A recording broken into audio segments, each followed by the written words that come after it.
Hello everyone, Radhe Radhe. দেখো আমার গপুগুলো সুন্দর বসে আছে। সকালবেলা একদম খাইয়ে দাইয়ে ওদেরকে রেডি করে দিয়েছি। আর এখন আমি একটু রেডি হয়ে গেছি, কারণ যাব একটু বাইরে। তো চলে এসেছিলাম বাড়ির সামনে একটা রেস্টুরেন্টে, যেটা ছিল সাউথ ইন্ডিয়ান রেস্টুরেন্ট।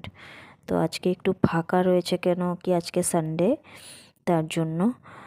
আর চলে এসলাম এখানে মেনু কার্ড নিয়ে বসে বসে দেখলাম কিছুই নেই আজকে, যেহেতু সানডে। তো দিয়ে দিয়েছিলাম লাচ্ছা পরাঠা। তারপরে চলে এসেছিল ধোসা, আমার ভীষণ ফেভারিট ধোসা। তো ফাইনালি আমি নিয়ে বসে গেলাম চা। আর চাটা ছাড়া তো কমপ্লিট হয় না না, তার জন্য।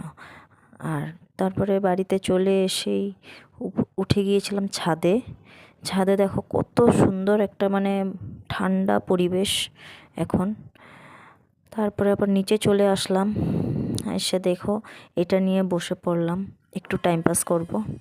এটা আমার ভীষণ ভালো লাগে, আসার সময় নিয়ে আসলাম। এটা জল সিঙ্গারা, ভীষণ ভালো লাগে আমার খেতে এটা। তো এটাকে নিয়ে একটু টাইম পাস করব, তারপরে যাব রান্নাঘরে। তো চলে আসলাম ফাইনালি রান্নাঘরে। পালং শাক বানাবো, আর আজকে একদম সিম্পল বানাবো। আর বানাবো হচ্ছে এখানে মাছ। তো আজকে ভিডিওটা কেমন লাগলো প্লিজ জানিও আমাকে। থ্যাংক ইউ, লাইক করে দিও।